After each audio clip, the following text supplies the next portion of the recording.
You're setting a proper motivation with 3 points.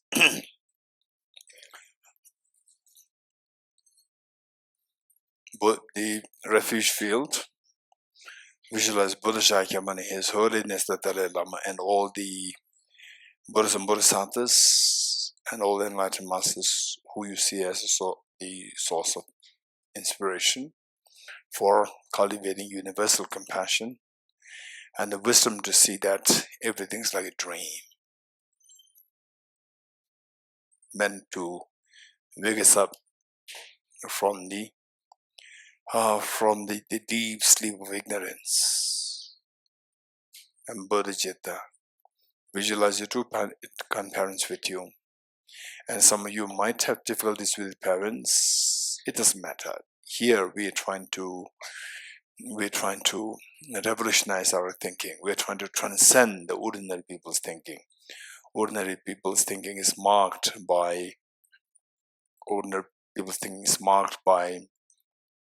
the creating conflicts for any small reasons. And the one factor that we may feel is that the parents are always with you, and that as such, and as you grow older, and you may not see them as you would expect with some young people, and they may be a little clumsy, and they may be overprotective of you, and small things can trigger irritation, as this is the indication of the weakness, the ordinariness. So we're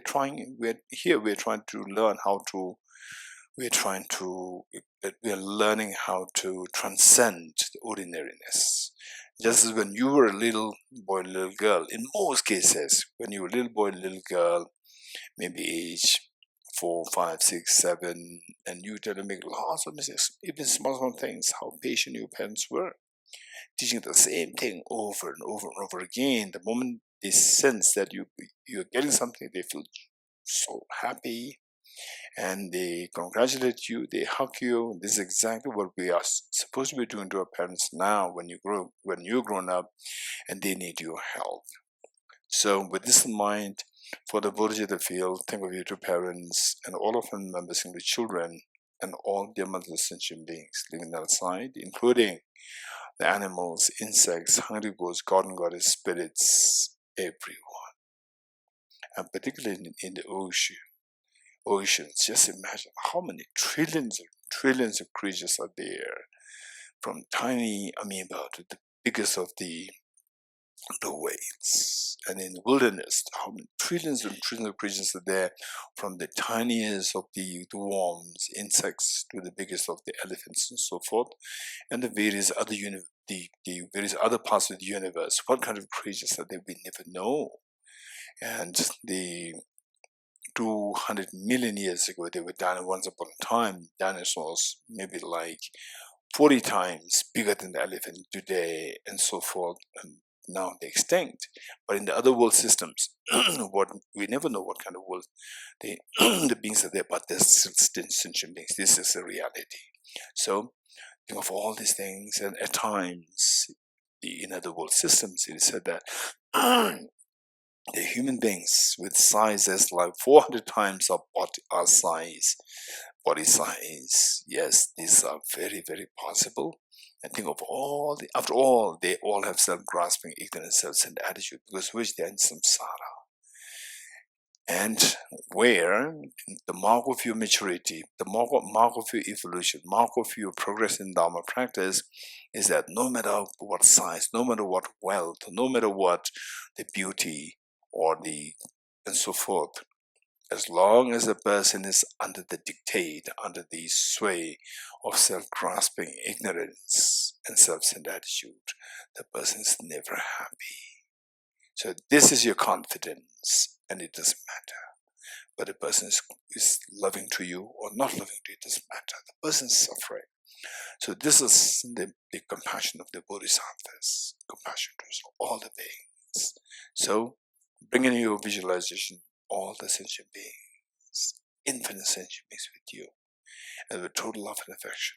And the purpose of our practice here, particularly the morning practice, is to learn how to awaken this hidden treasure within us. You have the hidden treasure at the moment. If you contemplate, if it takes some time to think of what do you do and what are you doing the whole day, if 24 hours, just see what are you doing. We see that it's just always somehow related to, for the 99% of the people, beings, animals, insects, even the dogs around, 99% of the people, they're all driven by this. Very obviously, we can see they're driven by a self-centered attitude. I don't want to suffer. I don't want to suffer. And then when you see the prospect of suffering on you, then anxiety comes, the fear comes, unhappiness comes, unease comes. This is where the self, who is acting? You're not acting. It is your self-centered attitude. And it's being in the dream, self-grasping ignorance acting. And compassionate people feeling the pain is because of, again, there's some layer of, it's not the selfishness, it is there's another layer of the ignorance which makes us attract, which makes to attract this, the pain. So the purpose of our practice here is to awaken the hidden treasure within us, so that no matter what external factors you meet with, nothing can affect you, and you're totally fearless. What's the fear? Fear is meeting with some external factors and the prospect that it may create problem on us, a problem ranging from something small to the biggest of the problems, to losing lives, or to losing your near and dear ones, to losing your house, and so forth. So all these are external factors. The moment you awaken the Buddha nature inside, no external factors can affect you anymore. This is not a story, this is reality. And that we have to discover that within the span of these 10 days. Okay, so now how to awaken this Buddha nature? This is the next question. So that is the seed of awakening, reflection. The gold is already within you. Just remove the mud and the gold will glow on its own. You don't have to look for the gold from outside. Okay, yes, how to remove the mud. So just as the mud, what we learned yesterday is that this mud is afflictive obscurations and accounted obscurations. And afflictive obscurations all due to the ignorance. Season comes afflictions is nirvana. Karmas and afflictions arise from conceptualization, inappropriate attention, which in turn arises from the elaboration of self-grasping ignorance. So we see that somehow all these, the mental defilements, they're either in the form of self-grasping ignorance, or its offshoots of this, or the subtle stains. So somehow everything is connected, related to the self-grasping ignorance. Now, how to get rid of the self-grasping ignorance is only by cultivating wisdom. How to get rid of the darkness? Only by lighting the lamp. There's no other way. This is reality. So to light this, ignite this light of the wisdom. And this wisdom, to what extent this will dispel the darkness, is determined by the power of the wisdom, and the power of the wisdom is determined by the motivation, the driving force, the motivation. And best of the motivation is the bodhicitta, the desire to become Buddha for the benefit of sentient beings. And as I give these explanations, don't think that it's a ritual. Just think of, okay, what reasons he's giving, what the logical, the statements, what premises you are saying to prove the earlier statements. So for this bodhicitta, to what extent you have the bodhicitta is determined by the degree of your compassion. The more you feel compassion towards others, the more you feel the desire to become Buddha to help beings. And what determines compassion is determined by your own experience of the renunciation, that the pain is so acute, I cannot bear it. So when you feel it yourself, you want to get rid of this, then you can easily extend to other beings. So the desire to get rid of the pain over yourself, this is known as renunciation. So this is where this forms the complete understanding, true understanding of Dharma, not just rituals. If the rituals can be accompanied by these, but when these are missing, then the rituals become pure rituals, meaningless rituals. So with this desire to awaken this wisdom of emptiness, to ignite the light of the wisdom of emptiness, motivated, driven by bodhicitta, you just feel this love and affection for all the beings, and with a great desire to activate this wisdom, to dispel the darkness of the ignorance and all the mental stains, that the Buddha energy inside, hidden treasure inside, will manifest fully. So with this mind, let us turn to page 3. Page 3. And imagine that you are leading this practice and all beings are joining. Every time you do the practice, just imagine that you are leading the practice and all beings are joining you, including your two parents and the worst of your enemies. And due to great compassion, you taught the Immaculate Dharma to dispel all perverted views. To you, the Buddha Gautama, I pay homage. And due to great compassion, you taught the Immaculate Dharma to dispel all perverted views. To you, the Buddha Gautama, I pay homage. And due to great compassion, you taught the Immaculate Dharma to dispel all perverted views. To you, the Buddha Gautama, I pay homage. Okay, so at one point, what I do is that I request one of the participants to read the text, and maybe I will request Ajike-san, you can sit here. Enthused by great compassion, you taught the Immaculate Dharma to dispel all perverted views. To you, the Buddha Gautama, I pay homage. Enthused by great compassion, you taught the Immaculate Dharma to dispel all perverted views. To you, the Buddha Gautama, I pay homage. Enthused by great compassion, you taught the Immaculate Dharma to dispel all perverted views. To you, the Buddha Gautama, I pay homage. I go for refuge until I'm enlightened to the Buddha, the Dharma, and the Sangha. By my accumulations of the practice of giving and so forth, may I become a Buddha to benefit all sentient beings. I go for refuge until I'm enlightened to the Buddha, the Dharma, and the Sangha. By my accumulations of the practice of giving and so forth, may I become a Buddha to benefit all sentient beings. I go for refuge until I'm enlightened to the Buddha, the Dharma, and the Sangha. By my accumulations of the practice of giving and so forth, may I become a Buddha to benefit all sentient beings.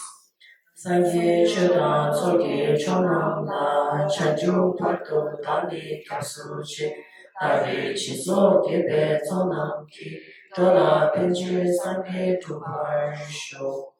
Sangye Chodan Soge Chonam La Chanju Parto Dani Kapsuchi Dagi Chizo Gebe Zonam Ki Tola Penjure Sangye Tuparsho. Sangye Chodan Soge Chonam La Chanju Parto Dani Kapsuchi Dagi Chizo Gebe Zonam Ki Tola Penjure Sangye Tuparsho. Independent origination, there is no ceasing nor arising, no annihilation, no permanence, no coming, no going, no separateness, no sameness. I prostrate to the consummate Buddha, the supreme among all teachers, the one who taught this peace which is freedom from aberrations. I prostrate to the mothers of the hearers, the Bodhisattvas and the Buddhas, which through the knowledge of all lead hearers seeking pacification to complete peace, which through the knowledge of the paths causes those helping migrators to achieve the aims of the world, and through the possession of which subduers expound a variety of teachings. The one who is transformed into the reliable guide, motivated by altruism to benefit sentient beings, the teacher, Sugata, and the protector, to you I make prostrations. The one who has eliminated the web of conceptualization, is endowed with the divine bodies to lost and profound, who eternally shines forth the full and noble light rays. To you, the Buddha, I make prostrations. Inspired by wisdom and compassion, today in the Buddha's presence, I generate a mind of full awakening for the benefit of all sentient beings. The essence of the dependent origination mantra, the meaning of the Indian mantra. All phenomena arises from causes. The causes are taught by the Tathagata. The cessation of the causes as well is taught by the great seer.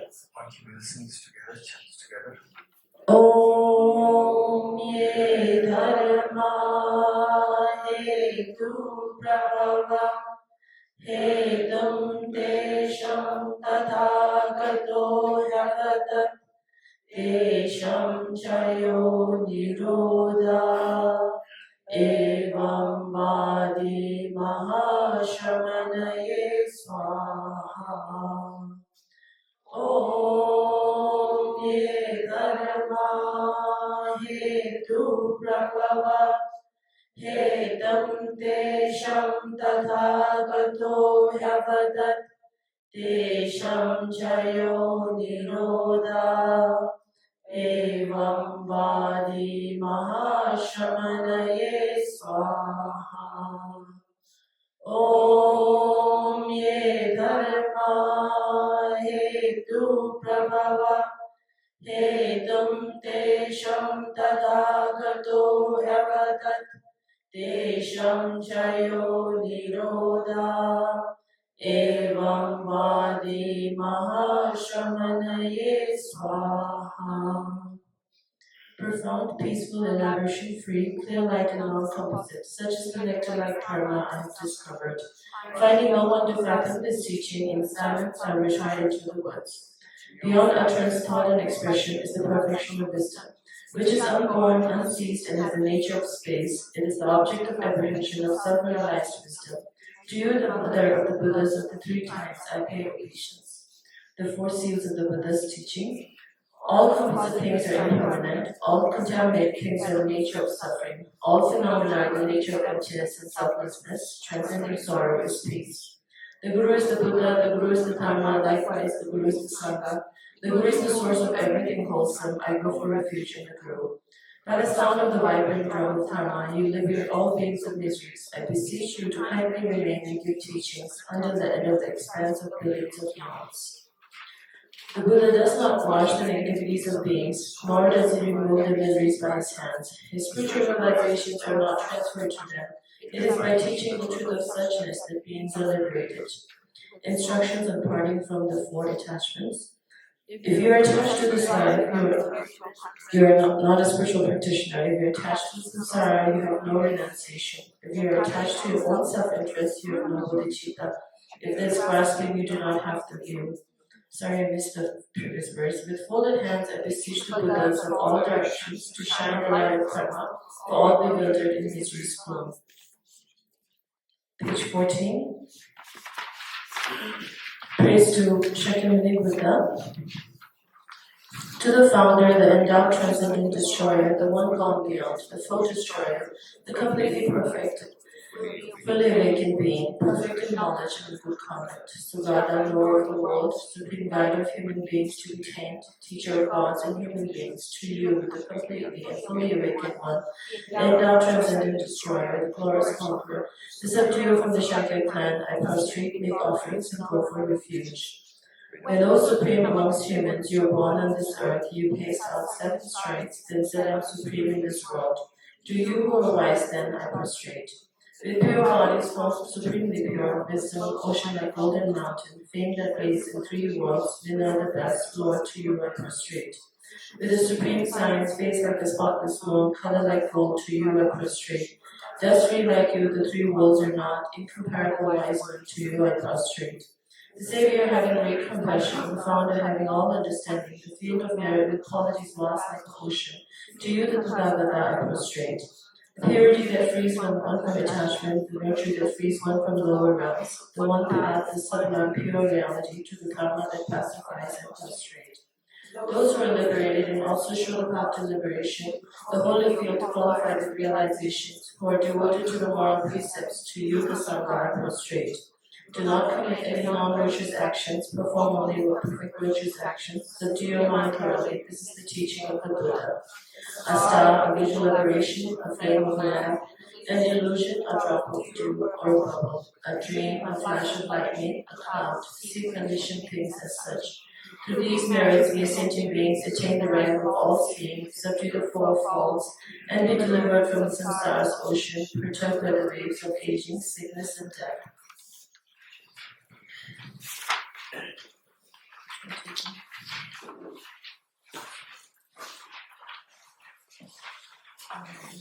Page 29, Sutra.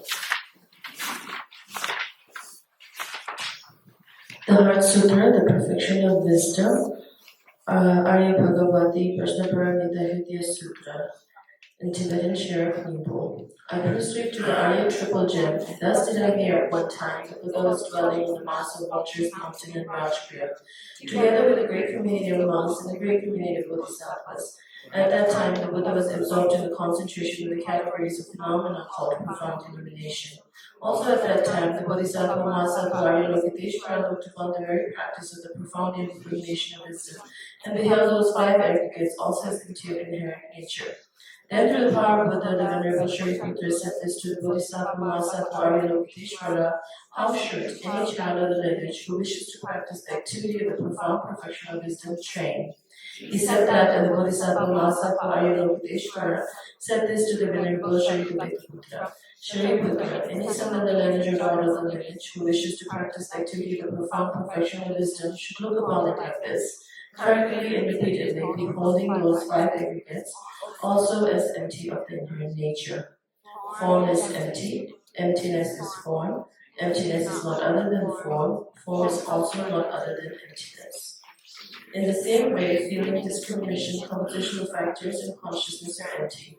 Shariputra, likewise, all phenomena are empty, without characteristic, unproduced, unceased, stainless, not without stain, not deficient, not fulfilled. Shariputra, therefore, in emptiness, there is no form, no feeling, no discrimination, no compositional factors, no consciousness, no eye, no ear, no nose, no tongue, no body, no mind, no visual form, no sound, no smell, no taste, no object of touch, no phenomena. There is no I element and so on up to and including no mind element and no mental consciousness element. There is no ignorance, no extinction of ignorance, and so on up to and including no aging and death and no extinction of aging and death.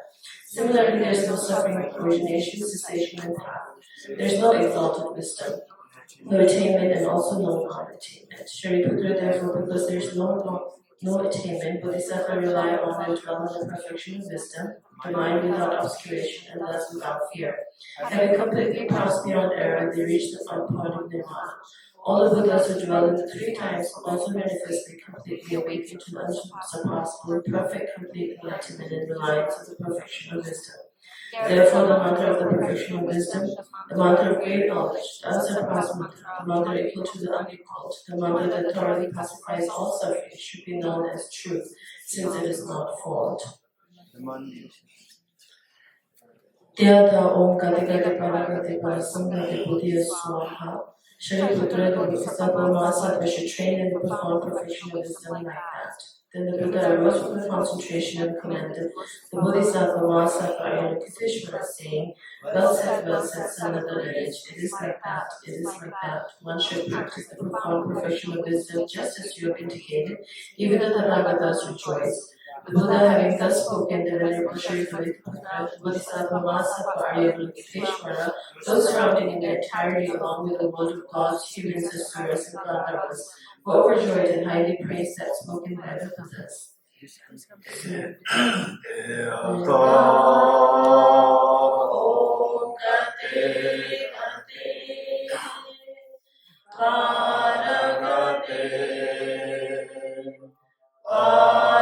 Samgate Bodhisvatyata Om Gate Gate Paragate Parasamgate Bodhisvatyata Om Gate Gate Paragate Parasamgate Bodhisvatyata Om Gate Gate Paragate Parasamgate Bodhisvatyata Om Gate Gate Paragate Parasamgate Bodhisvatyata Om Gate Gate Paragate Parasamgate Bodhisvatyata Pada Om Gate Gate Paragate Parasamgate Bodhiswaha. By the teachings of the three supreme jewels possessing the power of truth, may inner and outer hindrances be transformed. May they be dispelled, may they be non-existent, may they be pacified. May all living forces opposed to the Dharma be completely pacified. May the host of 80,000 obstacles be pacified. May we be separated from problems and conditions harmful to the Dharma. May all enjoyments be in accord with the Dharma. May auspiciousness and perfect happiness pervade this place now.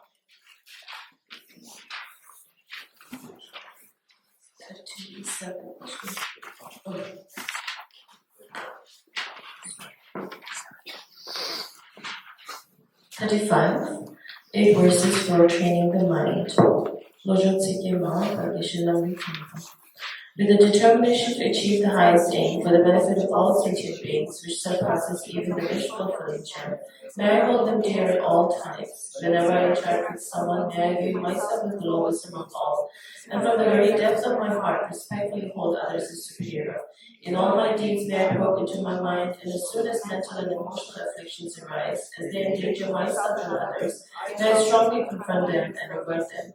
When I see beings of unpleasant character and those oppressed by strong negativity and suffering, may I hold them dear, for they are rare to find, as I've discovered a jewel treasure.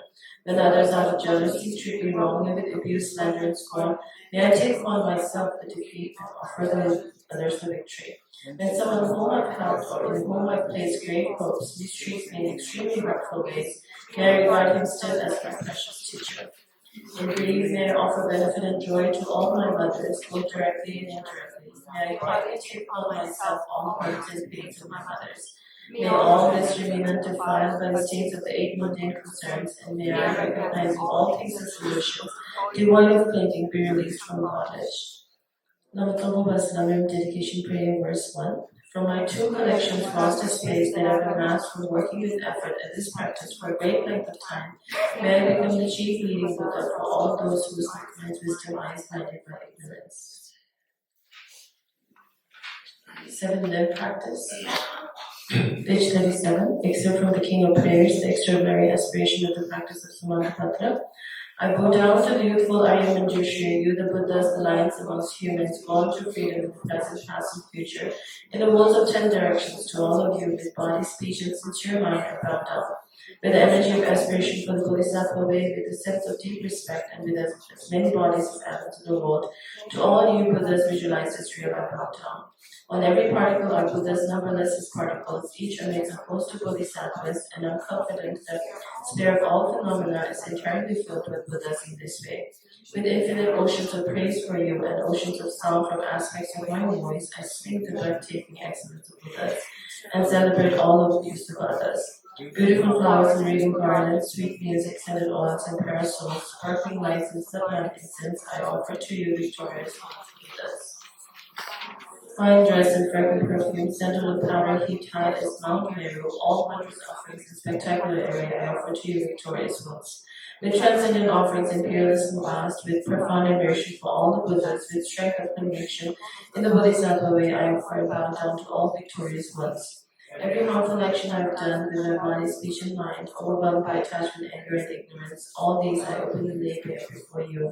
I lift up my heart and rejoice in all the merit of the Buddhas and Bodhisattvas in 10 directions, of solitary realizers here still training, and those beyond, and of all ordinary beings. You who are the bright lights of the world in 10 directions, who have attained the Buddha's omniscience through the stages of awakening, all you who are my guards, please turn the supreme view of Dharma. With palms together, I earnestly request you who may actualize parinirvana, please stay with us for eons numberless as atoms of the world, for the happiness and well-being of all wanderers in samsara. Whatever slight merit I may have accumulated by making prostrations, offering, and confessing, rejoicing and requesting that Buddha stay and teach, I now dedicate all this for the full awakening of all beings. Short offering, page 40. Just read this later. This ground anointed with perfume, strewn with flowers, adorned with Mount Meru, the four continents, the sun and the moon. I imagine this as a Buddha field and offer it. May all sentient beings enjoy this Buddha land.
The four dharmas of Venerable Gampopa. May I be blessed that my mind is directed towards the Dharma. May I be blessed that my Dharma practice is the proper path. May I be blessed that the path is free of flaws. May I be blessed that the flaws are seen in the light of exalted wisdom. The four dharmas of Venerable Bhikshu Mahasattva. Become utterly frustrated with ignorance that grasps of the true existence. Please bless me to generate genuine renunciation, seeing all aspects of samsara as viciously repulsive. Please bless me that my mind stream overflows with the precious bodhicitta that cherishes others more than myself. Please bless me to have an immaculate experience of the wisdom of emptiness that does not see even an atom of intrinsic reality, on the basis of understanding how things come into being by dependent origination from mere conditioning. Please bless me that my mind stream overflows with the precious wisdom of the non-duality of the bliss and emptiness. Idam guru lagam metta lagam niryatayam. Foundation of all good qualities, the foundation of all good qualities is the kind and perfect pure Guru. Correct devotion to him is the root of the path, but clearly seeing this and applying great effort, please bless me to rely upon him with great respect. Understanding that the precious freedom of this rebirth is found only once is greatly meaningful and is difficult to find again. Please bless me to generate the mind that unceasingly, day and night, takes its essence. This life is impermanent as a water bubble. Remember how quickly it decays and comes. After death, just like a shadow follows the body, the results of the virtuous and non-virtuous karmas follow. Finding firm and definite conviction in this, please bless me always to be careful to abandon even the slightest negativity and accomplish all virtuous deeds. Samsaric splendors are unsatisfying and unreliable. Seeking them is the door to all suffering. Recognizing these shortcomings, please bless me to generate a strong wish for the bliss of liberation. Led by this pure thought, mindfulness, alertness, and great caution arise, the root of the teaching is keeping the further moksha vows. Please bless me to accomplish the essential practice. Just as I've fallen into the sea of samsara, so have all other migrated kings. Please bless me to see this, train in supreme bodhicitta, and bear the responsibility of freeing migratory beings. Even if I develop bodhicitta, but if after I practice 3 types of morality, I will not achieve enlightenment. With my clear recognition of this, please bless me to practice the bodhisattva vows with great energy. Once I pacify distractions to wrong objects and correctly analyze the meaning of reality, please bless me to generate quickly within my mind stream the unified path of calm fighting and special insight. Having become a pure vessel by training in the general path, please bless me to enter the holy gateway of the Fortunate Ones, the supreme martial vehicle. At that time, the basis of accomplishing the 2 attainments is keeping pure vows and samaya. As I have become firmly convinced of this, please bless me to protect these vows and pledges like my life. Then, having realized the importance of the 2 stations, the essence of Vajrayana, by practicing with great energy, never giving up the 4 sessions, please bless me to realize the teachings of the Holy Guru. Like that, the Gurus who show the noble path and the spiritual friends who practice it have long lives. Please bless me to pacify completely all outer humanity. In all my lives, never separated from perfect Guru, may I enjoy the magnificent karma by completing the qualities of the sages and paths. May I quickly attain the stage of Vajrakara. Maximum mantra. Me me se ve te chen si ti me ke pe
Meaning of the mantra: You are Avalokiteshvara, great treasure of honor, friendship, compassion, and Manjushri, master of flawless wisdom, as well as Vajrapani, the destroyer of hordes of demons without exception.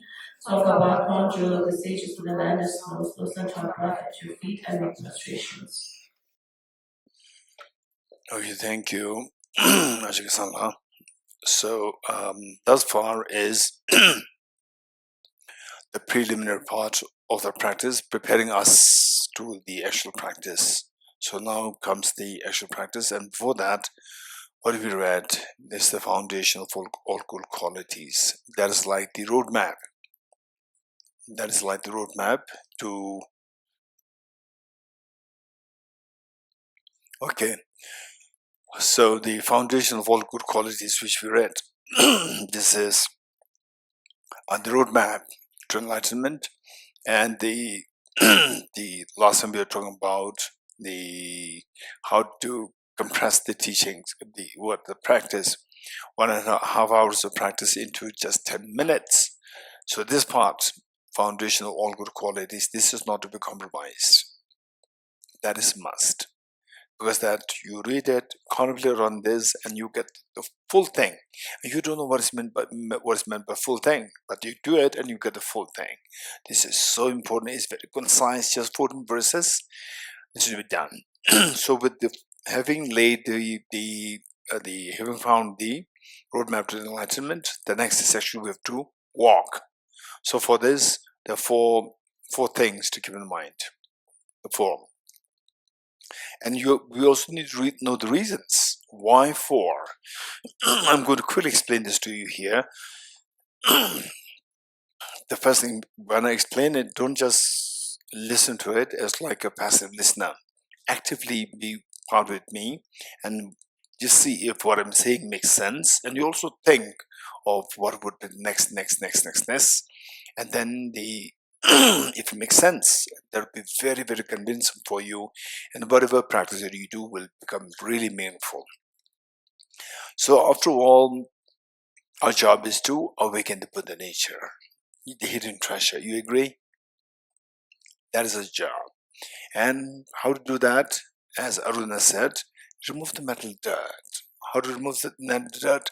The only path, only practice that can help us to remove the mental dirt from the root is the wisdom of emptiness. No other can do it. And you will get conviction in this later on. Once you understand what emptiness is, then you understand it. You get a glimpse of it. You see that without this, there's no way you can become a very nice person. You can become a very gentle, calm person, but the real cleansing of the mind will not happen. You may become less agitated. It doesn't mean the root is cut. So it is only the wisdom of emptiness that the root will be cut, root of the afflictions will be cut. And you will get this conviction. You try to first of all understand what emptiness is. Once you understand it, try to feel it. Feel it. The moment you feel it, you'll be amazed to see that this is just a cognitive revolution. Cognitive revolution, meaning that what I'm seeing is not real. The reality is very different. The moment you feel it, you become confident that my fear inside all these things will dissolve. It's like waking up. In a dream, you see things so real, the tiger, lions, and the people creating problems on you, abusing you. Then you wake up, wow, what a relief to know that nothing is real. Nothing in the dream is real. You will get the conviction. Once you know that, then all what other people are doing totally irrelevant where the wisdom emptiness is totally irrelevant. You will feel really compassionate. That okay, these people following this, and so forth, still in the dream. So this way, this is so precious. Finally, the first thing that we require is the wisdom of emptiness, number one. Next, this wisdom must be supported by the great motivation. If the motivation is missing, the axe, to cut this huge tree, without the axe you cannot do it. Any form of axe, motor axe, right? Nowadays we have the, what do you call it? The chainsaw, yes. With this motorized chainsaw, so it's also a kind of axe, kind of a saw. So we require the instrument to cut it. And the instrument should be extremely sharp and powerful. But if the person is not there, just give the chainsaw there, it will not work. You're getting it? So chainsaw the wisdom, and then somebody comes, okay, look, and many of us we may not understand this. Some of us we can understand it. Some what they do is that first they check the chainsaw and say, I'll go for tea. They come back, they lift it up, and then they just say, and again keep it, say, I'll go to have a tea. Right? No motivation. One time I think I mentioned this here in the class, I don't remember it too well. There was a young man, who is a painter, painting the walls and so forth. And his painting was terrible. And I was telling him, if you can paint like this, it's very good. At first he listened to me. And then I told him that if you learn how to do things very meticulously, later on you can run your own company. You can hire other people. And what he said, I'm not interested. Whether you like it or not, I'll do my way. No enthusiasm at all. These people will never grow. You're getting it? Yet they too have the Buddha nature. Don't forget it. They too have the Buddha nature. So what I'm saying is that this wisdom must be this wisdom, which is like the actual instrument or the axe to cut the tree. You need to have a very powerful motivation. And the most powerful motivation is, okay, say, just imagine that I have to say a mother who has to take care of one child, a mother who has to take care of 10 children. Who do you think is going to be more courageous, generally speaking? Mother who has to take care of 10 children, who has this huge responsibility. So you're taking care of all the sentient beings, bodhicitta. That is the greatest of the motivation. So the wisdom of emptiness must be supported by the bodhicitta. And bodhicitta is to feel the pain of others. To feel the pain of others, you have to feel the pain of yourself. If you don't feel the pain on yourself, you cannot empathize with others. So, for that matter, you need to feel the pain of that yourself, particularly those people who are struggling with the NEET and UPSC exam and so forth. These people, after 20 years, these are the best people who can empathize with other people. You're getting it? So first you need to have the feeling of the pain with yourself, and with that in mind, the desire, very strong aspiration to get away from this pain will come. That aspiration known as renunciation. So, wisdom of emptiness, bodhicitta, renunciation. And all these three mindsets must be very stable and grounded. And the stability of these three practices will be given to you by single-pointed meditation. So we require the single-pointed meditation. So these are the four things that we require. This is our lifelong journey. This is the purpose of life. And the real purpose of life, to be happy. But how to be happy? It's to create these four things within us. What are they? Wisdom of emptiness, bodhicitta, renunciation, and the single-pointed meditation. Single-pointed meditation, technically, you also need to learn the technical terms. Technically, shamatha meditation. Shamatha meditation. And later on, when you really go into depth, then even the shamatha meditation, you see that there's a blend of the shamatha and the special insight. The blend of the two. Shamatha and special insight. INSIGHT. Special insight. And shamatha, the blend of the two. Shamatha is to stabilize your mind, and the special insight is to create the proactivity of your mind. Okay, this is very important point I'm making here. Shamatha and special insight. And the special insight in Sanskrit is known as vipassana. Vipassana. And don't confuse the two things. The vipassana that I'm mentioning here, according to mainstream Nalanda tradition, and a 10-day vipassana meditation course. These two are not the same. These two are different. It's the same label. And the 10-day meditation vipassana, this is very good practice. If you have ever done it, amazing. And if you think of doing it, it's amazing. You must do it. This is very important. But keep in mind that the vipassana there and vipassana that we are talking about here, the mainstream Nalanda tradition, these two are slightly different. So the vipassana there is more the shamatha that we are talking about. Is more the shamatha. These two are not 100% same. More the shamatha. The shamatha that we are talking here, this therefore not to confuse the two. What I do is that I don't use the word vipassana too much in the context of the mainstream Nalanda. Well, rather, I use the word shamatha. No, special insight, not to confuse with the 10-day vipassana course. 10-day vipassana course is very good. I'm repeating this. If you ever have a thought of doing it, please do that. It's very good. So meanwhile, keep in mind that I'm not going to comment on anything else. With these two things, shamatha and special insight. I said that for the time being, we will just do the shamatha. And later on, you have to also need to think of the shamatha and special insight, the two together. So why these two? You need to know these things beforehand, and the actual practice you can take your own steps or do it at your own pace. Our mind, for example, how many agree with me that our mind, say, they say, so you are just focusing on your meditating, and then you hear a sound like this. Instantly, your mind is pulled.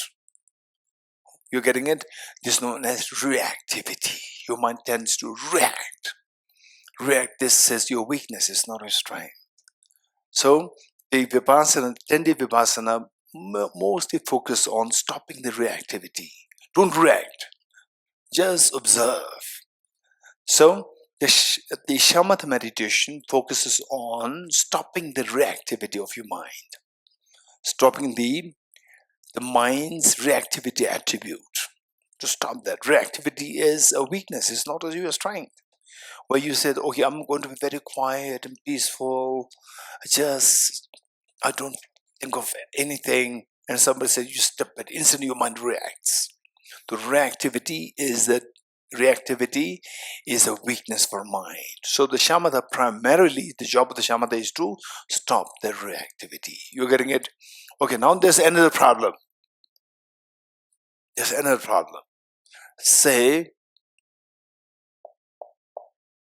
your mind instantly is pulled. That is reactivity.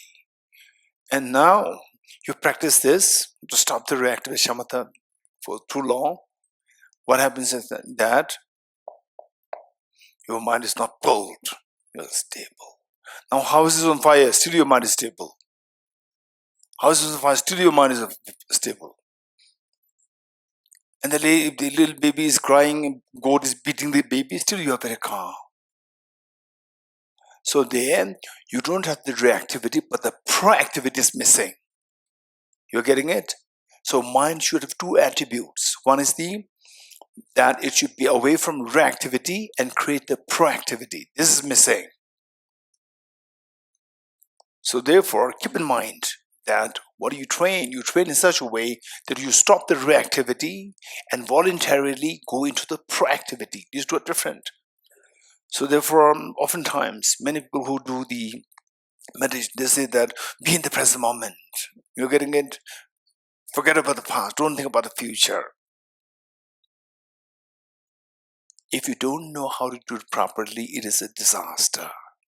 Because this can stop the proactivity part. And what is bodhicitta? May I become Buddha for the present moment? No, for the benefit of all sentient beings. You should be able to proactively help all beings. Proactivity is one of the greatest qualities required for following the Bodhisattva path. This is an amazing skill, proactivity. So, shamatha to stop the reactivity, and the vipassana. I won't use the word vipassana because the vipassana, common people would understand vipassana as a 10-day. That is primarily to stop the reactivity, because those people who attended the vipassana, you're like, yes, exactly, this is what we're doing. Don't react, just go observing the senses, observing the breath. Don't react, right? Never talk about the proactivity. So proactivity is to be must be emphasized, particularly following the Bodhisattva path. Proactivity. For that, the special insight meditation is required. So the two together. Okay, so this is for your knowledge. We have to know these things. Once you know where you're going, what are you doing, what you should be doing, then things become very easy for you. There's ease, there's no stress, there's no anxiety, there's no fear, because you know what you're doing. Okay, you become very confident. So with this in mind, first we'll do 5 minutes of the single point meditation or shamatha meditation, 5 minutes. And so today I will give the instruction, and from tomorrow where necessary, otherwise I will skip the instruction. Okay, single point meditation, I see that there are many whose faces I'm very familiar with, which means you're all familiar with this meditation. But those who are new, younger ones, and this is something to take note of. This is very important. Okay, 4 things to remember. 4 things. 1, body posture. 1, body posture. Number 2, the focal point. Focal point. Number 3, identifying the errors of meditation. Identifying the potential errors of meditation. Errors. Then number 4, applying the remedies to overcome the errors. Let me repeat it. The first, the body posture. Number 2, focal point. Focal point meaning what are you going to meditate on. Number 3, identifying the potential errors of meditation. Number 4, applying the remedies to overcome the errors. The 4. The first, the body posture. Body posture is extremely important. Only when you become really realized, your meditation becomes so good, you become extremely grounded in your meditation, then lie down, meditate, whatever, you can still meditate. But for us ordinary people like us, don't think that, okay, I will say what? I'll lie down, rest and meditate. It's not possible, you fall asleep. Okay, so this is where the body posture will make a huge difference. For example, sitting upright like this versus sitting hunchback. There's a stark contrast. Sitting upright, instantly your mind, the freshness of the mind will be uplifted. Whereas the moment you sit like this, instantly the rigor of the mind will drop. And particularly when you start meditating, you get some experience, you'll feel it so obvious. Likewise, leaning against the support versus just sitting upright, not leaning against the support. Such a difference there. So, the first cross-leg position, it is not mandatory, but it's good if you can do that. Next is backbone upright. Backbone upright, not hunchback or not leaning against the support. Backbone upright. And even when you are not meditating, it's very good if you can learn how to make it a habit to sit upright. And when you're not meditating, you can lean against the support, you can. Or when you're meditating, try to avoid leaning against the support, just sit upright. And your head tilted forward a little bit, just like this. Then your eyes not closed. Eyes not closed. And some people, meditation instruction, close your eyes. This is a disaster. You getting it? Whereas if you are just doing for fun, that's a different story. But for proper meditation, don't close your eyes. And you reach to a point whereby, okay, this I don't have to tell you, that that you become very confident. Even with, they say you have been meditating with eyes open, and you close, you see the contrast. And later on, when you really become good in meditation, then you close the eyes and sometimes open the eyes and sometimes close the eyes. You can see that there's not much difference. So at that point, if you see that with closed eyes is better, sometimes with closed eyes is fine. And there are some practices where, so this is known as the meditation of the darkness, where you deliberately create environments total dark. Close the windows, no light penetrating, and then where it is totally dark environment. So this is a different story. So this is there. So till that point, we keep our eyes open, half open, and 45 degrees cast down and ignore. Okay. The next, the teeth. Okay. The tip of the tongue should touch the upper palate to avoid excessive accumulation of saliva in your mouth. And the teeth and the lips in their natural course, and breathe normally. Don't force your breath. Don't control your breath. Let the breath flow very naturally. So this is how it should be. And while the body is upright, make sure that your body is flexible. It is not rigid. Sometimes, if this is not your habit to sit upright, if it's always sitting like this, then the moment you learn how to sit like this, then you tend to make your body rigid, very fixed and rigid, and you may not be aware of that. Within 2-3 days time, you'll feel the pain on your body. Okay, so once in a while, observe, keep an eye on your body to see if your body is flexible. The body must be flexible while it is upright. Then your right hand on your left hand. Right hand on your left hand. Tips of the two thumbs joining and two thumbs standing, forming a triangle. Place the two hands on your lap in a restful state. Okay, this is your body posture. And hand gesture is not that if somebody is not doing like this is wrong. No, there are many different hand gestures there, but this hand gesture is a very common hand gesture for the Buddhists, Jains, or the Hindus.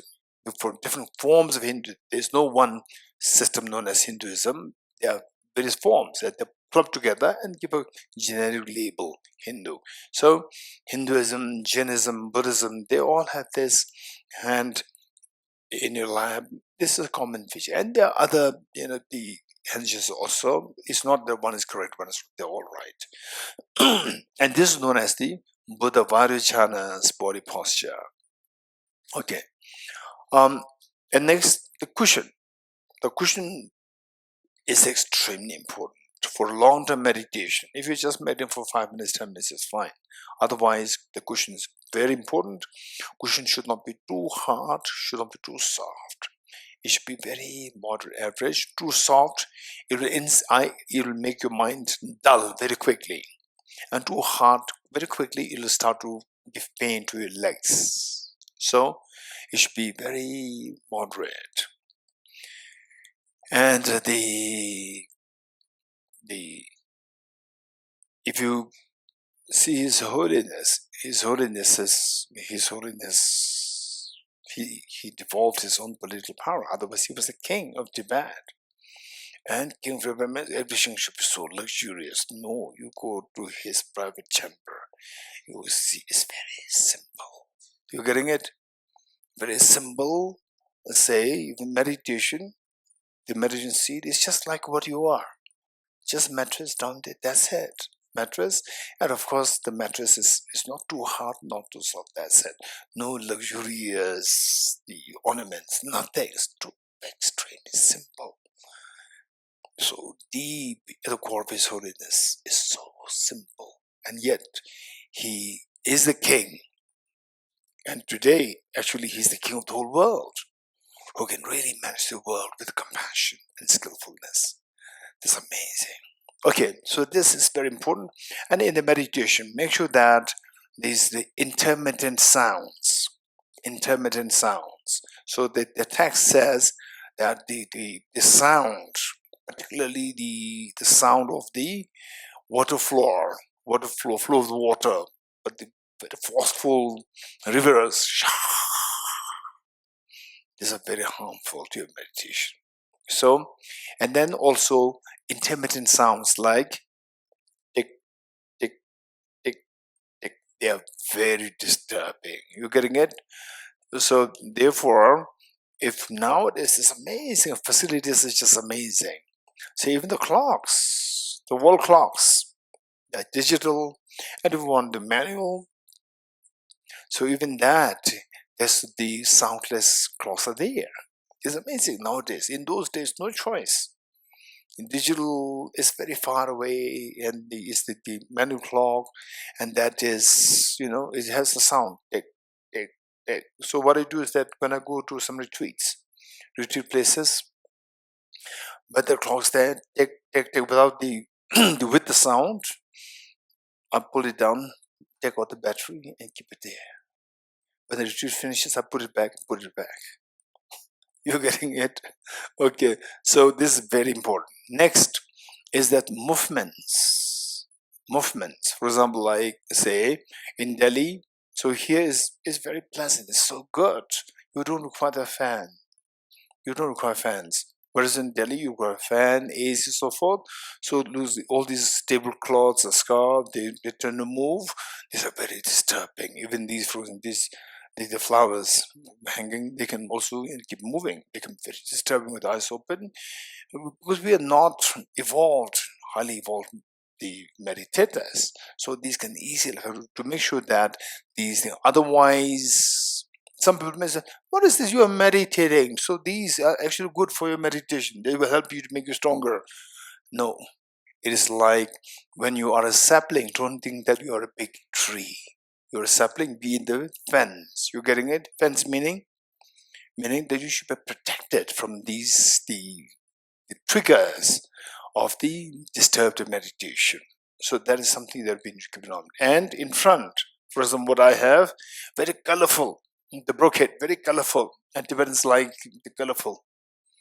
Tibetans like very colorful things. Right? Okay. So it should be plain. Because the very colorful with the different designs, your mind somehow will be bold. And then you do this 1 day, 2 days, 1 month, 2 months, 1 year, 2 years, 3 years. All your life is gone waste. So make sure that even the tablecloth, they are not that very strikingly colorful with different designs. So keep it it's something simple, but don't be extremely finicky. Extremely particular. No, it should be totally blank. He said it. No movement, no sound. Hey, the birds stop chirping. I'm meditating. You're getting it? I'm meditating. Hey, mom, I can hear you in the kitchen. To stop. And this again another extreme where if you're diabetic, stop anything related to sugar, but you can take like 1% sugar to gradually build your strength, where the diabetes can be combated. So these skills are required. Our body is a tremendous skill. Our mind is a tremendous capacity, potential, but we should navigate it extremely skillfully, not to make it totally weak. Don't do this, don't do that, don't do that. And your mind you may be able to do the meditation when everything is fine.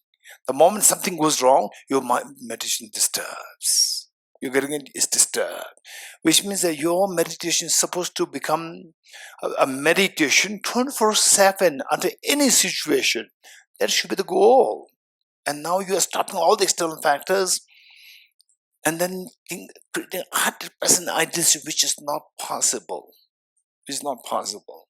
Okay, so therefore, say, avoid the two extremes. Avoid two extremes and do a meditation. So, sound, take care of the sounds, intermittent sounds.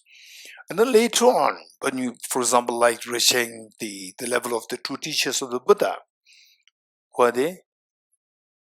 Achar Alarakaram and Achar Utrigam. Reaching their level with respect to concentration, the external things will not matter. Colorful things are there, it will not affect you. Sound is happening, it will not affect you. So that is meditation. But these single point meditation wise, they have reached to a very high level. But what is missing? Wisdom part is missing. So therefore they are not liberated. You getting it? Okay. So this is about the body posture. The next is the focal point. Focal point, what are you going to meditate on? There are hundreds, thousands of instructions on what focal point should be like. Of these, what we're doing here is something very simple, at the same time very effective. Very simple, at the same time very effective. You getting it? Okay. So what are we going to do is that we just focus the mind on a tiny white dot, 2 mm or 3 mm in diameter. Tiny white dot in nose and the upper lip. Okay, just touch the spot without looking at it. Just touch the spot. Do you feel something? Without looking at it, do you feel something? You feel something. Kandala, you feel something? Yes. So now you scratch your back without looking at it. Anyway, you cannot look at it. Okay. So you scratch. Do you feel that? You feel that? So there are two things happening. Your body consciousness feels it, and then the information is passed to your mental consciousness, and you said yes. When you say yes, it's already transferred to the mental consciousness. So the mental consciousness can feel that. Meditation is done by your mental consciousness, is not done by your sense consciousness. You're getting it? Your eyes are half open. Your eyes are not going to meditate. Your eye consciousness. This is a sense consciousness, and your mental consciousness is to be employed to meditate. So when you become Buddha, your mental consciousness should become Buddha. Mental stains must be removed from your mental consciousness, not from the eye consciousness. You're getting it? So therefore your mental consciousness should be used to meditate, to remove the mental dirt from the mental consciousness. So mental consciousness meditates. So with this mind, so what we do is that we visualize a tiny white dot between nose and the upper lip. And if you still don't know how to do that, the best thing is you use up the paper puncher, and you make a hole, and what comes out? Tiny white small piece comes out. You attach it here and look at the mirror, and then you will see, okay, this is what it looks like. You're getting it? And then do meditate looking at the mirror. Remove the mirror, and then no need to even put this. Just visualize, mental visualize. Your mental consciousness is active. You should visualize the tiny white dot with nose upper lip. This is one. Multitasking, number 2. Multitasking meaning that, okay, if your name Karma Kamala, if the Amala Amapudila Abhipudile, if she can sit close to you and she can listen to, does she have the headphone? Or you can give the headphone to Amapudile.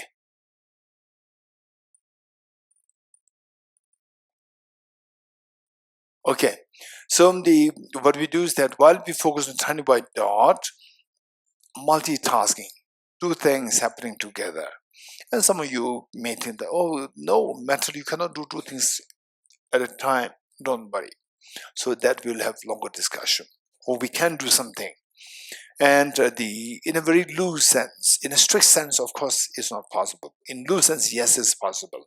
So in loose sense, we're doing two things together. Visualizing the tiny white dot with nose upper lip, plus counting your breath. Breathe in, breathe out. Cycle 1, again, breathe in, breathe out. Cycle 2. So we do this like 21 times or for 5 minutes. And here we're going to do for 5 minutes. For 5 minutes, this will be like, for the young ones, it's going to be like 60 cycles.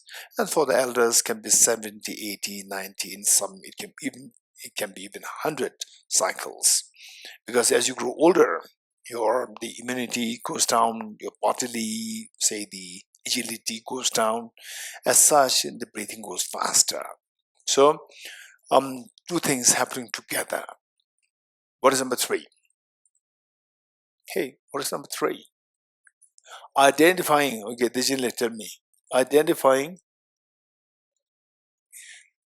the potential errors of meditation. What mistakes can we make when we're meditating? 2 mistakes.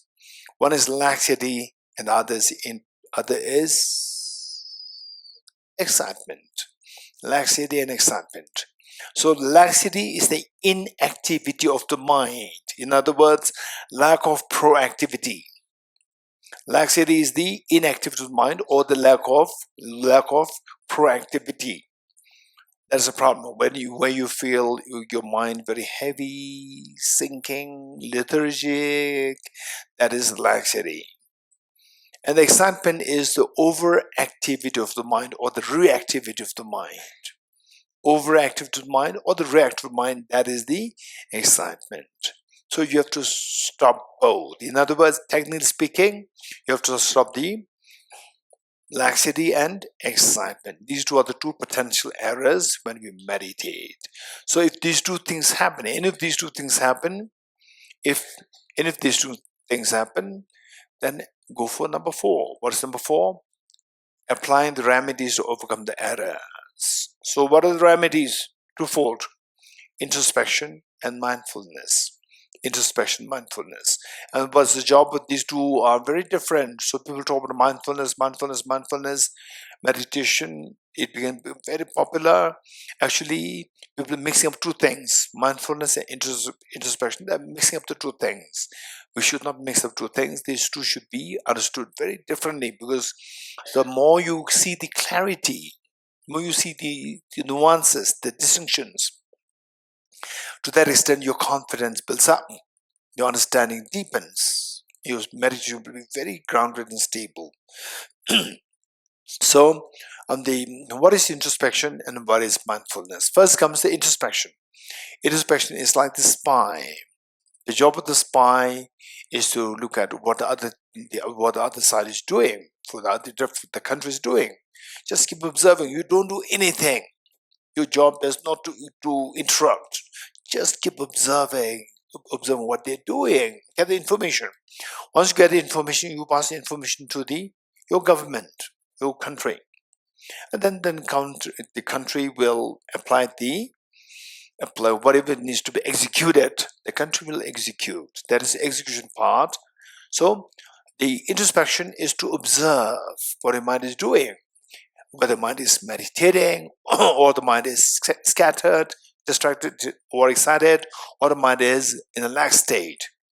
And if you see that mind is distracted or in a lax state, then through the introspection, then you apply the mindfulness.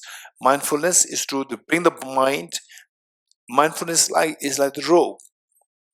If you have a pet dog, if you lose a pet dog, then first the job is to go in search of a pet dog. That is introspection. When you do find a pet dog somewhere, what do? Then you tie the dog with the rope and bring it back home and tie it to the pillar at home. What's a pillar? Your focal point. That's the pillar. And your mind is the pet dog. And the rope to bring it back is the mindfulness. So the mindfulness should be used to bring your mind back to the intended object of the meditation. Ready?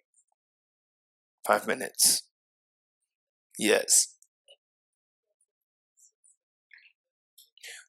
Okay, so I said that there are many focal points. There are many focal points. It's not that one is right, one is wrong. All are correct as long as they come from the standard tradition. So here, as I said, this is a very simple meditation, yet it's very effective. So here, if you go into sensation, you lose track of the white dot. You getting it? So therefore, you choose one. As those people who already went into the Vipassana meditation, attentive Vipassana meditation, and if you feel very comfortable with that, do that. Do that. In fact, they keep in mind that it's not that, some people, they are very rigid. Okay, now you are in our tradition, but you have to cut off from all the other whatever you do. This is wrong. The very, very wrong approach. And somebody, in fact, I'm not going to mention the name of the person in the place. I was in place, and there was one teacher. There was one teacher, a Western teacher. I'm not going to mention the name of the place. And he was, I would say that he himself was just very new and already took the teacher's responsibility, or is teaching. And then in a way, is honesty. He told me that I tell my students that you can learn from any teacher, you can learn from anywhere, any tradition, but don't forget that you are from this tradition. As such, when it comes to the empowerments and so forth, don't receive from other teachers. You should stick to the tradition. This is a disaster. It's about your awakening. It's about your well-being. It's not about you are not a property. You're getting whatever helps you. For example, like say you are doing this, okay, this practice, and then suddenly you have some health issues with the meditation. You cannot, and then somebody who's teaching yoga, you do that, it helps. Do it. What's wrong? Whatever helps you, do it. After all, your Buddha nature must be awakened. That you should become independent. You should go beyond the isms. So, for example, you learn from the Ngari Institute now, and later they say you should go beyond Ngari Institute. You should go beyond the Nalanda tradition. You're getting it? You should go beyond any isms. Awaken your Buddha nature. Awaken your hidden treasure. That is a goal. That is your goal. And then spread this message of the universal practices, the way His Holiness is doing. Universal ethics, which goes beyond all religions. Beyond religion is the title of the book. Okay, so this is what you're going to do. Ready? 5 minutes. Okay, if you feel comfortable, don't the blue, do blue. Why white? Because that with the tendency for the beginners, majority of the people, for the beginners, when you meditate, your mind of the two problems. What two problems? What two errors? Laxity and excitement. Of the two, most of the people, the likelihood is with the problem of the laxity. Black and dark and dot. You say dark room, falling to sleep is easier. Bright room, And oh no, I want to take a rest. I want to take 10 minutes nap. You close all the windows, you close all the curtains to make it dull. You getting it? So when it's dull, your mind is prone to laxity. Whereas for the CEOs, make it blue or dark. Is there any CEO? Yes, there's one CEO. Tsepele. Tsepele is a CEO. Jonathan Tsepele. Raise your hand. Yes, he's the CEO. And his CEO is very comfortable because he has a spiritual mind. Spiritual minded people, CEO people, they will not make the mind to go haywire. I've met some CEOs, CEO of some the mobile phone companies, CEOs. They said that their mind works like rocket like this. Days and night. They don't get rest. So, and asking me, please teach me how to make the mind start thinking. It was like this. What is that? Whirlpool. I've met two of them, and one person you won't believe. He cannot even sitting for the teaching. He cannot even sit for 1 minute. He has to get up. I can go out. I can sit. I can go because so many thoughts are coming in his mind. So this so less, right? We fall under the opposite side where you sit like this. You're getting it. So therefore, white is better. Are you good? Good. Are you ready? Okay, now I know Brainslife has many questions. So we'll do it later. Oh, your question is very interesting. Tell me what. Yes. Can you add like a texture to like the white dot, like for example, or just add like maybe thickness to just make it more vivid or not? Okay. So the texture like smooth or little rough? It's smooth or like a near, for example, if it's like it has a little bit of roughness. Okay. So did you all follow what Brainslife is saying? Is from the Apple company. You're getting it for the Apple. With the Apple should have texture, no texture, right? With the fingerprint, no fingerprint, right? He's thinking all these things. So with the texture, without texture, what do we suggest? What do we suggest for the rest of us? Do it without texture for the next 6 months. For the rest of us. For the Apple people, is exception. Right? Because you're already used to that. For others, if you go into that texture, you will skip the white part because the mind works in a technical sense. Mind works only with one object at a time. It cannot pick up two objects. You getting it? But I said multitasking. If you understand what I said earlier, I said in a loose sense. You getting it? In a loose sense and in a technical sense. Technically speaking, mind cannot do two things. So basically, always maintain a balance between two things. Going too sophisticatedly or making too simple. Go the middle way. Okay, rest. Let the 5 minutes ready.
Thank you.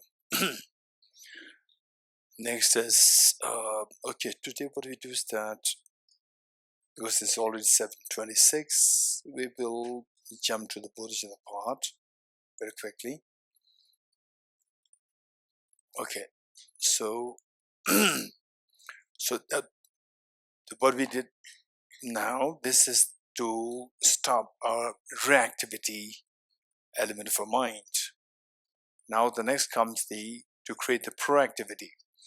To create proactivity, this is also known as the analytical meditation.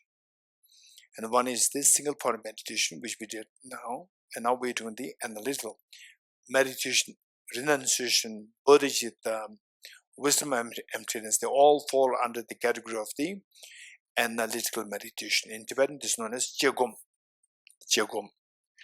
And the single point meditation in Tibetan is known as jogom.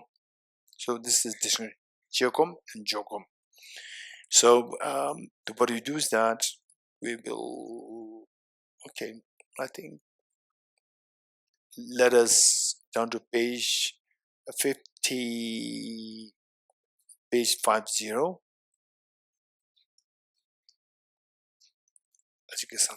How many verses are there? 3 verses. Only 3 verses. Okay. So the yes, let us turn to page 50. The usual for analytic. Now this book once will be, okay, this book, I don't know what's the problem. Somebody told me that, I think about like 15 years ago, a friend of mine advised me this book.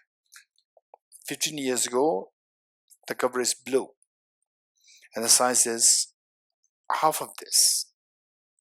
Size half of this. And I said that it took me a long time to bring clean completion of this book. And my friend, somebody who attended the retreat, he said that, Geshe-la, you have to publish it as soon as possible. If you don't publish it, it'll never come out. It will keep becoming fatter, fatter, fatter. It's very true. So within the last 15, almost 12 years, it has increased in size. Still it's not coming out. The proper publication is not the proper publication. So it's not my mistake now. So now it is in somebody else's hand. It's not in my hand. I get his advice, but dependent origination and depend somebody else.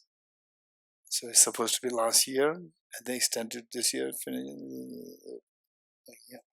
Okay, so I'm not going to. I'm keep it very confidential. You'll not know who that person is. Okay, so the ideally should have the 5 verses, but there are only 3. That's also fine. There's nothing wrong. Okay, so now what we do is that we will take the aspiration bodhisattva vow here, and from tomorrow, no doubt it's going to be the full session. It may take us like till 7:45, or maybe even 8, maybe. But today we'll just do the recitation, and from tomorrow it's going to be the full practice. Okay. Okay. How many of you have this handout? With the 5 verses. What's the title? Aspirational bodhicitta verses. Okay, raise your hands, those who did not get this copy.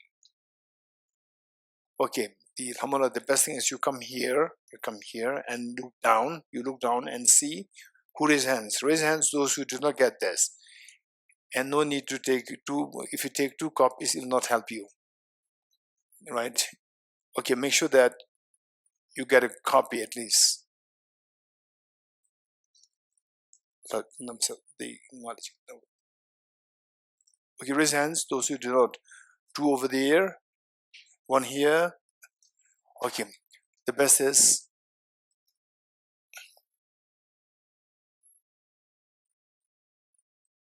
Okay, anyone else? Raise hands, raise hands. Okay. 1 over there at the end, the girl there. Yes.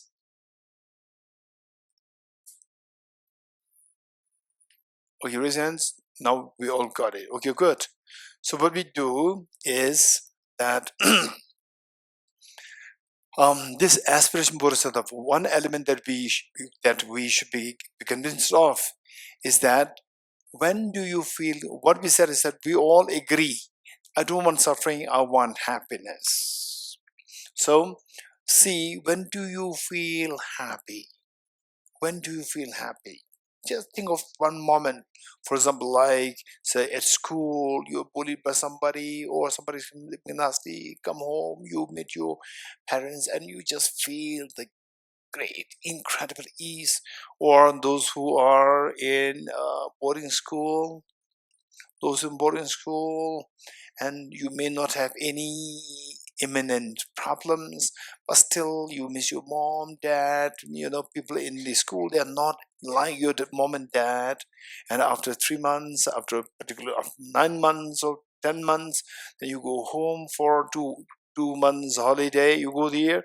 The moment you see your parents, you see them, instant your the whole body cells relaxes. Candela, do you feel that? When you see your dad and mom, are you sure? You're boring, not boring. No, you have no experience. Okay, the reason those who are from the boarding schools. Yes, 1, 2, 3. Okay, Chola Sabella. Boarding schools, yes. Okay. Okay, Ajay, did you feel that? Yes. Okay, Chola Sabella, did you feel that? Boarding school, and once in a while running, escaping to home. Okay, so there, what is the feeling? What's the feeling like when you meet your parents during the holiday time, 2 months? When you get home, what's the feeling like? The whole body relaxes. You're getting it? Say, I had experience. How many of you did not have that opportunity? Did not have this luxury of being at boarding school, resents? Okay, so in a way, you are very lucky people. You can always experience a mother's love, father's love.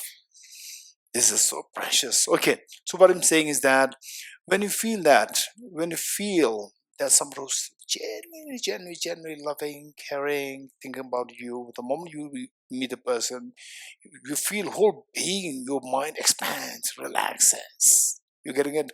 How many of you felt that at least once in a lifetime? Okay, right? Okay, so that what is happening to your mind is that when you feel this affection, the mind expands. Mind expands. It is not physically expanding, but you could feel that it's expanding. It's relaxing. You could feel that. So this practice is the same way to train our mind, how to expand, to feel the ease within yourself, and how to expand. Expansion is reaching out to others. Reaching out to others is known as affection. So this is a beauty. Reaching out to others and you feel the ease. That's amazing. Reaching out to others benefited. And meanwhile, you feel the ease. You're benefited. Amazing. This is what Hisunas calls as a wise sleeping selfish. There's nothing wrong to be selfish. But selfish which destroys yourself and destroys others, this is foolish selfish. Whereas wise selfishness is where you reach out to others are benefited, and you feel the ease. Because your mind eases out. You're not in a prison, you don't feel the ease. The moment that you get out of the prison, you feel the ease because you feel the expansiveness of the space. So, it's amazing practice. If you do this on a daily basis, and particularly later, the two methods, Trichan and Bodhicitta, if you do that on a daily basis, over time you'll see that your heart is actually expanding and you are not disturbed easily by external factors. The way the mother, when a child is creating some problems, mother's not disturbed, but the child creates a small problem, the neighbor shouts, your child is doing like this, your child is doing like this, you're getting it. For the mother, You say your child just dirties the wall with the pencil sketches. In the eyes of the mother, this is a painting. In the eyes of the neighbors, this is dirty. You're getting this difference. Why? Mother's not affected. Instead, the mother's mind expands to see this, wall dirtied, to see this as a painting. This is a beauty of compassion. So this is what we have to practice. If you don't practice, it'll never happen and you'll continue to suffer. You have to practice this on a daily basis. And then over time, you'll feel that actually it's happening. So otherwise, our mind, there are so many knots. Knots meaning, okay, so somebody's, they go, okay, in the shops, you see that, say the expensive things like the mobiles and so forth, you keep them displayed and put it, and then what happens? Huh? No, tell me. Huh? It's tight. You're getting it? It's tight. Why? That it should not go in your pocket. Right? It's tight. You're getting it? Likewise, it's not visible. You pull it and you see this tight. So likewise, at the moment we feel, oh, good, pleasant, nice person, good. Moment says, hey, can you give $100? Then your body changes, your face changes. Why? Right? $100. Why? Okay. Then no, I'm sorry. It's then $1,000. Why? You're getting it. So then you say, no. Everybody's giving. Then there was okay, not $1,000, $10. Okay. When you say okay, what's happening inside? You could literally feel a knot there. It's not letting it go. There's something tight. The $5 and you have something inside tight. It's not going away. You can literally feel the heaviness and the tightness. You can literally feel that. You're getting it? This is there within us, not visible. If the doctor, surgeons, they'll not see it, but it's there. You can feel it. This is purely mental. You're getting it? So now with this practice, what happens? How many such knots are there? Hundreds and thousands of knots are there. So you do this practice once, one knot is released, second knot is unentangled, third unentangled. Gradually, within the span of a few years' time, if you've been very consistent, then you see that, okay, now the mind actually feels the movement, it expands. Still, there's something is holding, but it does expand. You could feel it. And then when you feel it expanding, you can feel ease, earlier disturbance, congestion is over. Beautiful practice. Okay, so with this mind, I'm going to first explain the verses, not all the verses, the first verse and the verse number 4 and 5.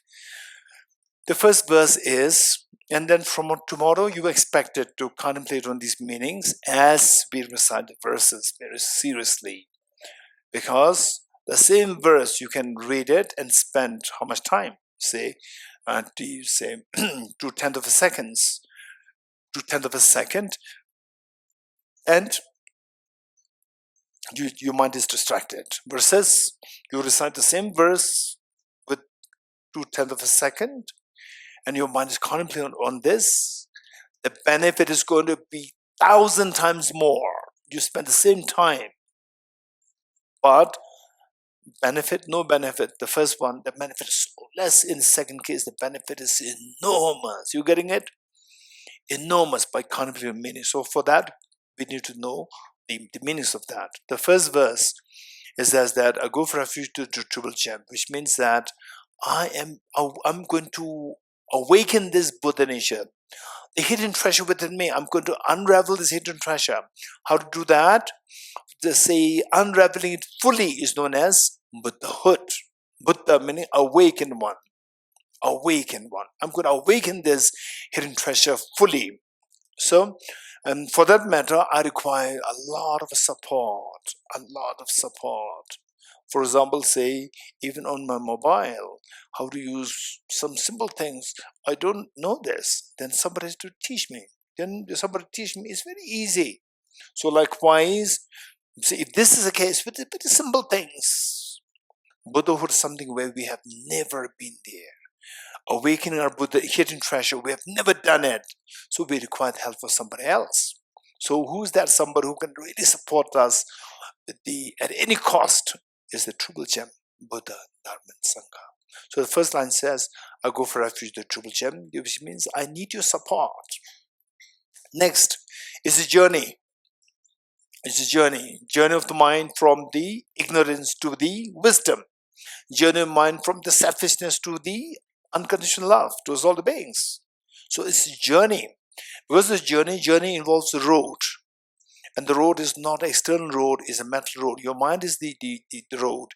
And if the road is blocked by the boulders and the falling trees, then you cannot undertake the journey. So this mind as the road must not be blocked by the boulders of the negative karmas, afflictions, so forth. You try to remove them as much as possible. How to do that? It says, I confess the negativities individually. Confessing negativities is a very powerful tool to purify our negativities. Okay, now the road is very clear, but if the car doesn't have fuel, again you cannot undertake the journey. So what is this car? This car is the metaphorical car, is a car of your mind. Your mind is a car which travels from where we are to the enlightenment. So this car, the mind as a car, should have enough fuel. What fuel? The fuel of the virtues. The virtues to go to that, because when you come from the Denzi Angela, where did you come from? From Russia? There. From Dharamsala. From Dharamsala to here, you came without bags? With bags. With bags, what do you have? Some edibles, some clothes, and so forth. Okay, so this is what we all did. Why do we need these things? When you go out from your house to just outside, we don't carry the bags. But coming to Ladakh, all the way from your place, you carry the heavy bags, 15 kg, into 7 extra things. Okay, so why? We require things to sustain ourselves. You getting it? So what sustain us till this movement is the virtues. The virtues are the real wealth virtues. So the best way by which to accumulate enormous virtues so that your journey is going to be smooth and you will come to the clean completion is rejoicing in the virtues of others. When you rejoice in the virtues of yourself, rejoice in the virtues of others, your virtues multiply. So it says, I rejoice in the virtues of all the beings. The next road is clear. The car has enough fuel. What kind of journey are you going to undertake? The journey of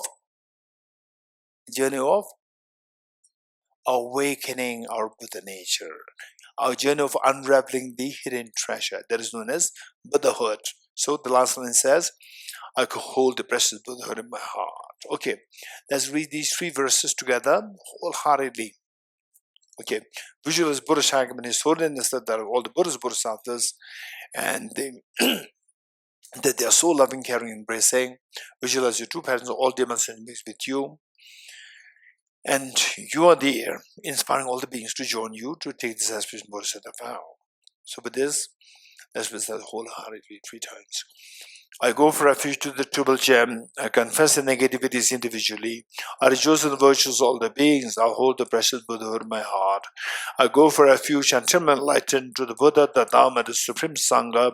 I generate the mind of Bodhicitta to resolve accomplish the aims of others myself.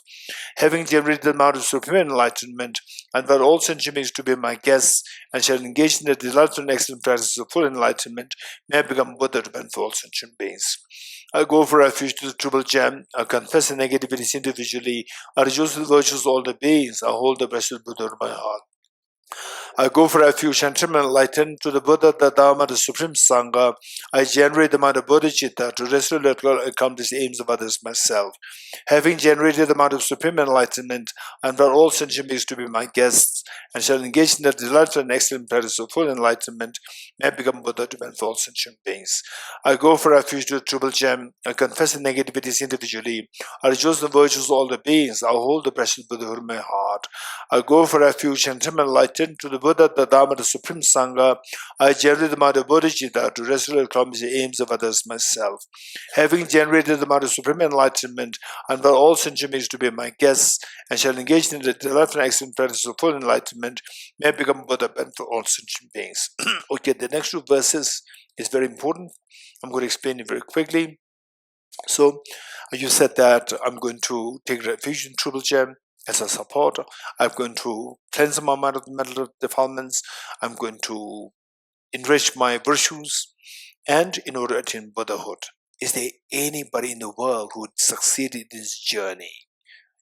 If you flip through the history book of the history book, you discover that once upon a time, 2,500 years ago, there was a Prince Siddhartha. He succeeded in this journey.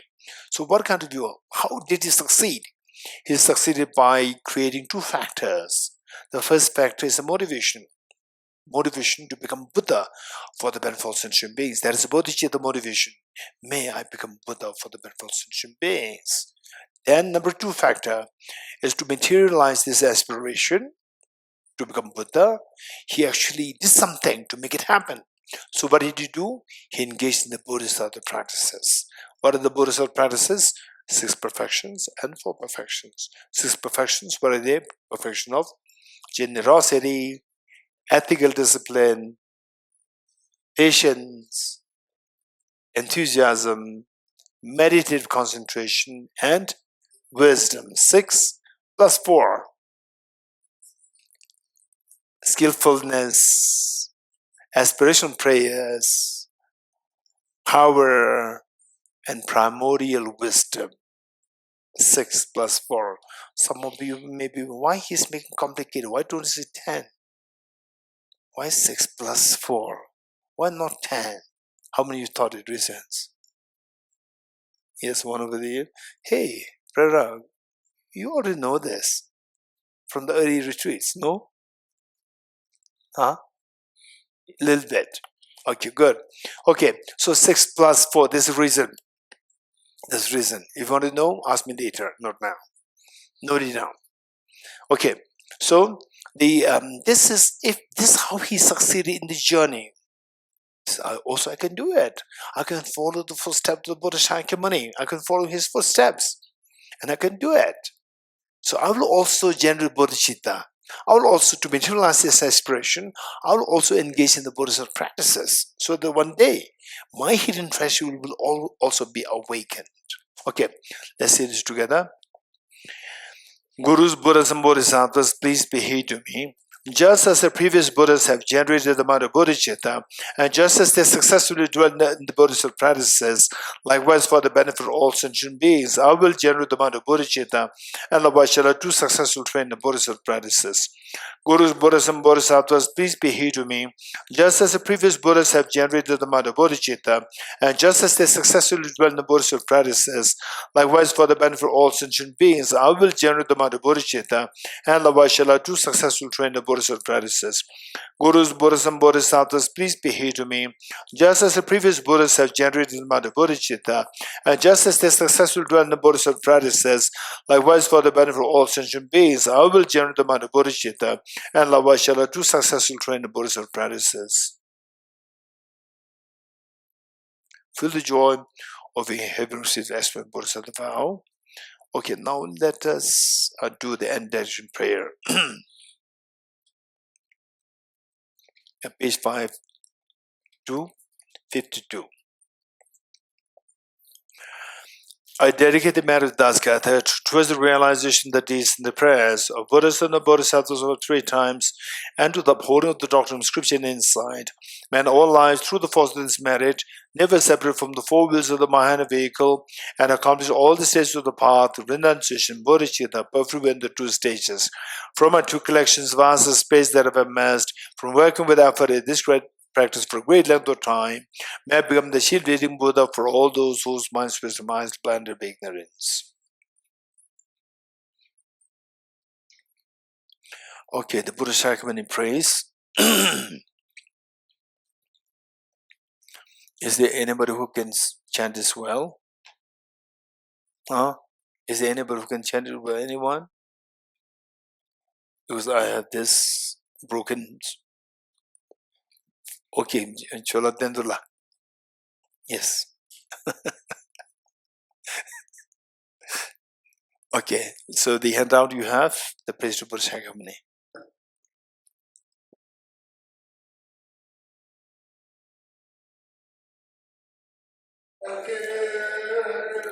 So